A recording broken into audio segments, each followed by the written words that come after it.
In the name of the Father, and of the Son, and of the Holy Spirit, one God. Christ is in our midst. He was, and is, and ever shall be. This morning, this parable of the rich fool teaches a primordial spiritual truth that every prophet spoke of, every book of the Bible speaks of, both in the Old Testament and the New Testament. This is the primordial, basic, biblical, and orthodox Christian teaching. And this is it. Do not be obsessed about gathering and holding on to material wealth and worldly matters. Now, before we proceed, we need to make note. This is not a dualistic teaching as the ancient Greeks and the ancient Romans taught. The ancient Greeks and the ancient Romans taught that matter was in itself bad and evil, and that it was the spirit part, the ultimate truths and virtues, that was the most important part. The body was bad and the spirit was good. We're not talking about this. That is not the Orthodox Christian teaching. That is not the Jewish teaching, and that is not what Jesus would have understood and not what Jesus would have taught. The Jewish and Christian biblical understanding is that yes, these material things, these blessings are good. They're God-given. We can enjoy them. We can use them for their proper use and enjoy them. But the biblical teaching is to hold on to them lightly, not with a death grip, but with the fingertips. To let them go lightly, because after this world, after our life in this world, these things that we want to have and acquire have no meaning to us. So enjoy them, thank God for them, accept them as God-giving blessings, but wear them lightly because they are of extreme, limited value. Now, there's an Old Testament book called Ecclesiastes. And it's written by King Solomon, who asked for wisdom, and God gave him to be the most wise man in the world. And he made some observations about worldly goods. And he was also a very wealthy man. He's the one who built the first temple in Jerusalem, and he built it with the best of everything. And he had this observation. He says that whatever a man works for, whatever he builds up, when he dies, someone else is going to get it who did nothing to work for it. And about this, he said the famous part of Ecclesiastes, vanity of vanities, all is vanity. Now this word vanity in Hebrew is called hebel, vanity. And it has the connotation of a vapor, something that's like the mist in the air, or a bubble. Even the word hebel kind of sounds like bubble. Something that comes and goes. So he's describing what the things that many people in this world want and crave for, material goods, are just vanities. They're going to disappear and have no meaning when we die. Now, don't be depressed about this.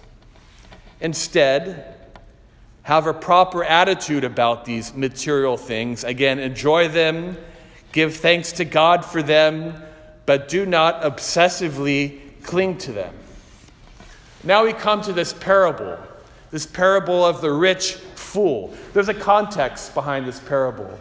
The context is that a man came to Jesus, who was the rabbi. In those days, the rabbi were the ones who would mediate conflicts and make decisions like a judge between people. And this person came to Jesus and said to Jesus, "Rabbi, make my brother give me my inheritance that belongs to me." And Jesus said to him, "Take care to guard against all greed. Though one may be rich, one's life does not consist of possessions." Let's say that again. Take care to guard against all greed. Though one may be rich, one's life does not consist of possessions. Again, Jesus is saying, do not make possessions the basis of our lives. Do not live for possessions. Bear them lightly on our fingertips. Do not let possessions make us hate our brother. And do not let possessions be especially cold to anyone, especially to God.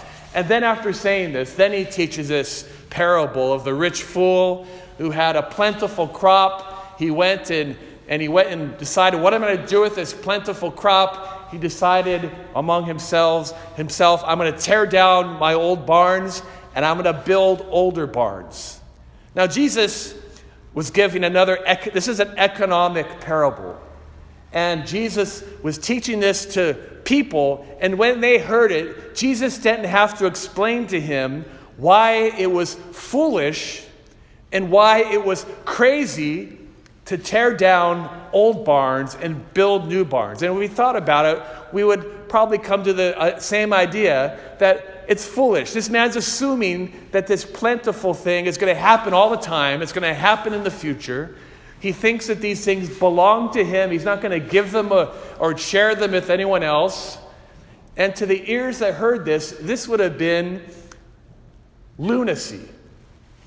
So he tells this parable. And so to the response to this overwhelming blessing, this man says, what shall I do?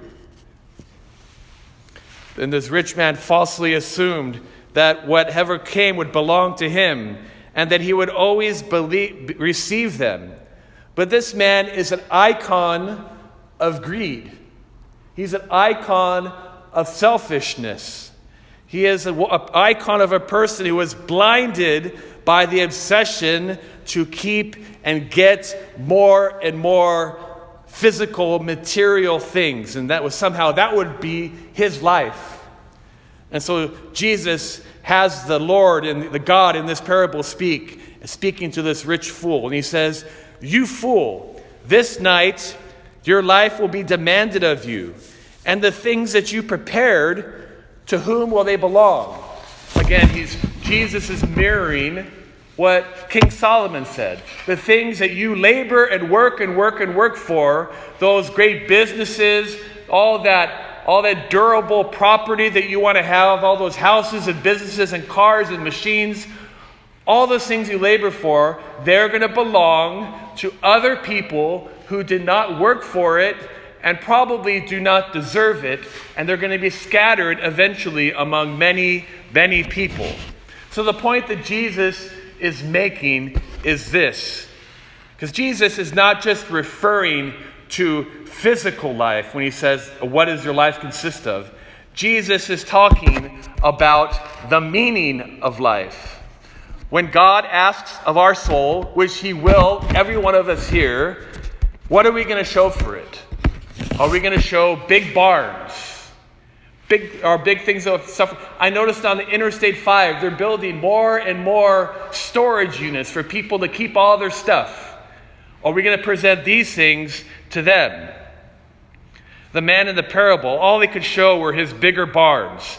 In other words, he could take nothing of his own efforts to heaven, but all he cared about were bigger barns, acquiring more and more stuff. So Jesus is calling us to take an inventory. Jesus is calling us to ask ourselves, what do we value most in our life? He's also asking us, how do we define our lives, not just with our lips, but in our acts? When we die, what are we going to show? Are we going to show the eternal things that are akin to God's own life, to generosity, to mercy, to compassion, to love? These are the things that we develop in this world and take with us into the next world.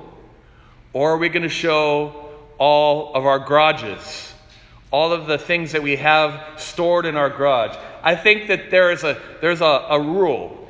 Every single item that has gone into the garage has never made it back into the house. And every item that has been into the garage in time will end up in the garbage can outside. On that day of the week, it's going to be taken to the dump and put in there. Is that what we're going to have to show for our life? Is that what we think our life is defined of. I don't think so. I think all of us here are Orthodox Christians, and we understand and we live this life, and we are all have been blessed with many things, and we enjoy them, and we give thanks to God. But we have a longer view. We have the eternal view of the heavenly kingdom, that God himself came on earth to teach us, and that we strive for those things. Enjoy the blessings that he has given us, and God has blessed me and my family so much as well. But let us not be obsessed with them. Let us hold them on with our fingertips, be ready to let them go, and prepare for the world and the eternal kingdom to come.